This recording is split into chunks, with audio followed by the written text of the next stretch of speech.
October 1944. A cold drizzle falls over the 3rd Army headquarters near Nancy, France. Staff officers move quickly between canvas tents and damp stone buildings, carrying maps and casualty figures. The war is moving fast, and every hour demands decisions that mean life or death for men at the front. Suddenly, a pristine black staff car pulls up to the command post, carrying an unexpected visitor from across the Atlantic. A powerful civilian official steps out, brushing water from his perfectly tailored wool overcoat. He is not here to fight. He is here to observe, to critique, and to tell the combat commanders how they should handle their business. Within minutes of his arrival, this visitor begins issuing a series of dangerous demands that threaten to compromise the entire upcoming offensive. He expects compliance. He expects deference. He is about to learn exactly how the 3rd Army deals with political interference. This is the story of the war behind the war, where frontline reality clashed with political theater in the mud of France. Before we continue, make sure you subscribe. We tell the World War II stories that show the truth behind the myths of military glory. Private First Class Thomas Miller was 22 years old. From the coal valleys of Scranton, Pennsylvania, serving with the 318th Infantry Regiment, 80th Infantry Division. Before the draft caught him, he spent his mornings dragging heavy timber into mine shafts to prop up collapsing ceilings. His older brother had died at Normandy, and Miller himself carried a jagged piece of shrapnel in his left shoulder from a mortar blast outside Argentan. He knew what it felt like to lie in freezing mud while German 88mm shells chewed the trees above his head into lethal toothpicks. He knew the stench of wet wool, rotting flesh, and copper. On this morning, he was sitting on a wooden bench inside a drafty field hospital tent, waiting for a doctor to clear his infected trench foot so he could return to his rifle squad. He was exhausted, thin, and hollow-eyed, watching the entrance of the tent as a group of loud, clean strangers entered. Senator Harold Bancroft was 58 years old, from Columbus, Ohio, and served as the ambitious chairman of a powerful congressional military oversight subcommittee. Back home, his name appeared on glossy campaign flyers, and his days were filled with committee hearings, political dinners, and newspaper interviews. He believed that wars were won by public perception, legislative strategy, and the careful management of voter anxiety before an upcoming election. He carried himself with the unearned confidence of a man who had never held a weapon, never spent a night in a freezing foxhole, and never watched a friend bleed to death in the rain. His custom-tailored woolen uniform was spotless. His brown leather boots were polished to a mirror shine, and his hands were smooth and uncalloused. He walked into the rear area field hospital with a photographer trailing behind him, looking for wounded men to stand next to for the cameras back in Ohio, determined to find flaws he could use to build his political influence in Washington. By October 1944, the Allied advance across Europe had slowed into a grinding, brutal battle of attrition.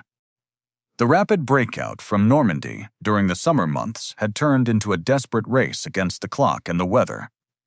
Supply lines were stretched across hundreds of miles of French territory, from the artificial docks on the coast all the way to the German border.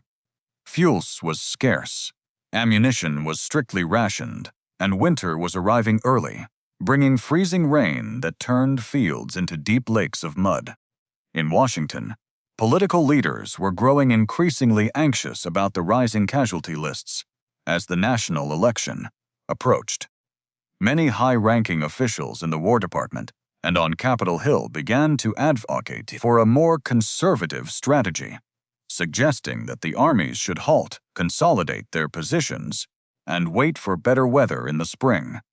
Other generals had allowed these political concerns to dictate their operational tempos, pausing their units to avoid bad publicity or negative press reports.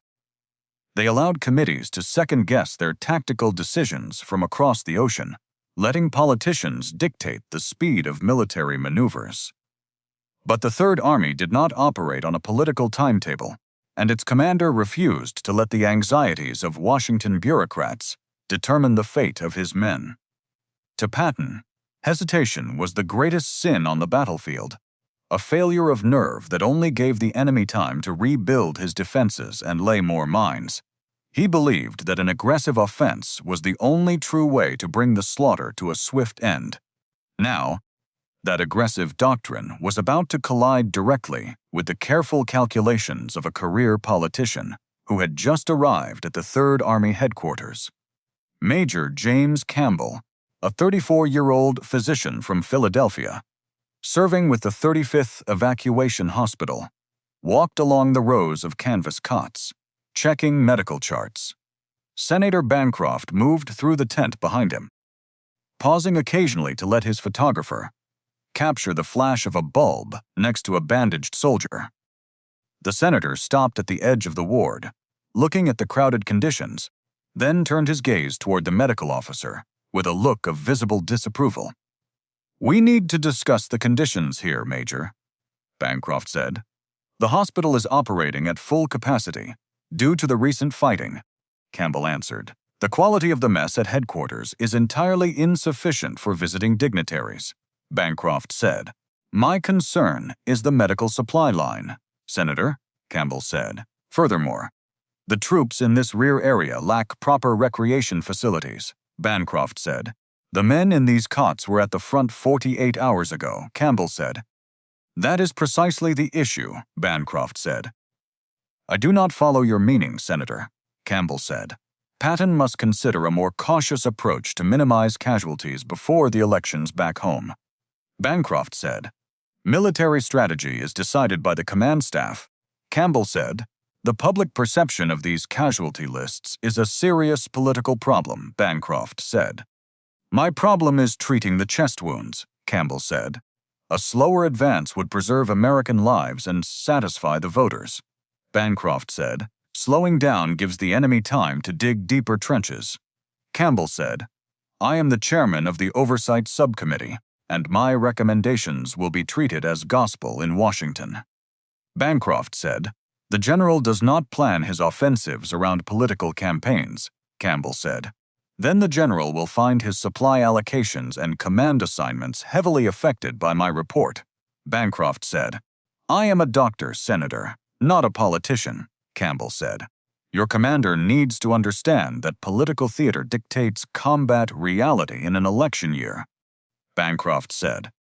"You should tell him that yourself," Campbell said. "I intend to leave these written findings with his chief of staff immediately," Bancroft said.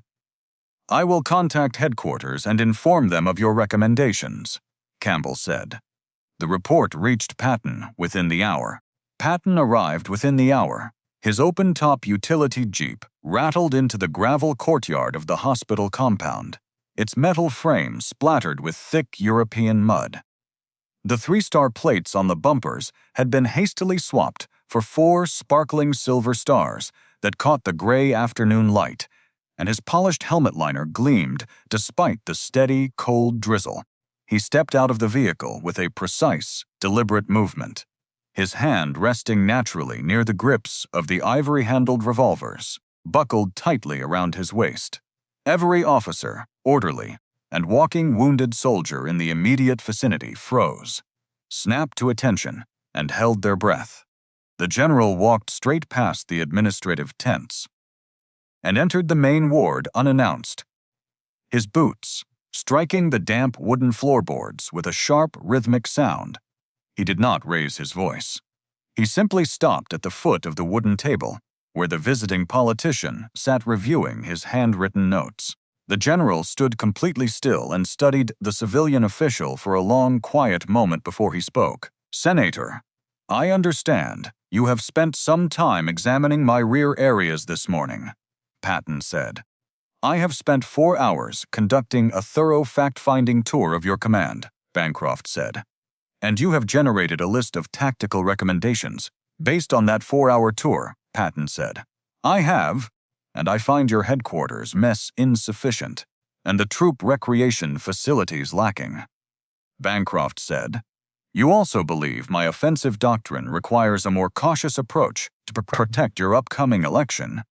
Patton said, the public perception of your casualty rates is a critical problem for the War Department. Bancroft said. Patton took a single step closer to the table, his eyes narrowing as he locked his gaze onto the politician. Senator, I appreciate your concern for casualties, but let me explain the mathematics of combat. A cautious approach means a slower advance. A slower advance means more days spent in the line of fire. More days in combat means more dead Americans, not fewer. Speed saves lives. Hesitation costs them. You are looking at this from a purely military standpoint, but Washington must answer to the voters who see these weekly lists. Bancroft said, the public perception is the War Department's problem. Patton said, my problem is winning this war with the fewest dead Americans possible. Those two goals are not always the same, and when they conflict, I will always choose fewer dead Americans. A man who has been in this theater for 4 hours now believes he has the authority to dictate how we fight a campaign. Patton said, you have posed for your photographs, you have eaten our rations, and now you intend to return to a warm office to write a 20-page report that career bureaucrats will treat as gospel. You have two choices, Senator. You can pack your bags, get back into your clean staff car, and return to Washington immediately, without issuing any further directives to my staff. Or you can accompany Private Miller's regiment to the front lines tomorrow morning at dawn to see how your cautious approach functions under actual artillery fire. Decide now. Bancroft looked at the general's cold expression, reached down, and slowly closed his leather briefcase. The politician did not choose the front lines. Senator Bancroft left the 3rd Army headquarters before the rain stopped, his leather briefcase tucked securely under his arm, and his 20-page report locked away from sight. The order from the general's desk arrived at the motor pool 10 minutes after the staff car cleared the main gate. Patton's military police intercepted the congressional delegation at a secondary checkpoint 5 miles down the road, blocking the gravel highway with 2 heavy transport trucks. The officers informed the senator that his tour was not yet complete. By direct command of the Army commander, the photographer's camera equipment and all 3 rolls of exposed film were confiscated on the spot. The black canisters pulled from the leather gear bags and dropped into a metal ammunition crate. The senator watched from the back seat as an armed sergeant exposed the film to the gray afternoon light, pulling the long plastic strips from their spools until the images of the rear area hospital vanished into black streaks. The smooth leather boots and spotless wool overcoat remained inside the idling vehicle while the security detail logged the political findings as surplus administrative waste. Witnesses from the local division supply depot stood in the mud and watched the clean vehicle turn around, heading back toward the coast without a single image to show the newspapers back in Ohio. Private First Class Thomas Miller returned to the coal valleys of Scranton, Pennsylvania, after the German surrender in 1945. He spent 30 years working as a foreman in the local anthracite mines, carrying the physical weight of his shoulder wound and the deep memory of his brother's sacrifice until his death in 1978. He never spoke about the politicians he saw in the rear hospital, but he kept his worn set of dog tags hung over his workbench for the rest of his life. Senator Harold Bancroft returned to Columbus, Ohio, and finished his legislative career in the halls of Congress, his 20-page report largely forgotten by the War Department after the rapid Allied advance into Germany. He lost his subcommittee chairmanship during the next major political cycle and retired from public life to practice corporate law, passing away quietly in 1963 with his extensive collection of unexposed campaign scrapbooks stored in his basement. He remained bitter about the military police intervention until his final days, frequently complaining to his close associates about the lack of respect shown to civilian oversight committees during the war. General George S. Patton never mentioned the congressional delegation in his public briefings or allowed the incident to change his operational tempo. He kept the confiscated rolls of ruined film inside his personal desk drawer for several weeks before throwing them into a scrap metal bin during the drive toward the Rhine River. In a private journal entry written late that evening, he noted that a politician who spends 4 hours in a rear area has no business measuring the blood spent by frontline soldiers, reminding his staff that speed saves lives while bureaucratic hesitation only buys more graves for young Americans. Some historians have argued that General Patton's heavy-handed treatment of a congressional delegation was a clear violation of civilian oversight during a major Democratic war effort. They claim that legislative committees have an absolute right to inspect military installations, evaluate theater leadership, and report their findings back to the taxpayers without facing physical intervention or the destruction of historical documentation. Others have argued the opposite, that defending the general's actions as a necessary defense against political theater that threatened to slow down operations and cost American lives. They insist that tactical decisions must belong strictly to battlefield commanders, rather than politicians seeking leverage for upcoming domestic elections. What is certain is that the encounter solidified the fierce reputation of the Third Army as an organization that answered only to the demands of rapid combat, refusing to let the calculations of Washington bureaucrats alter its aggressive drive into the heart of Europe.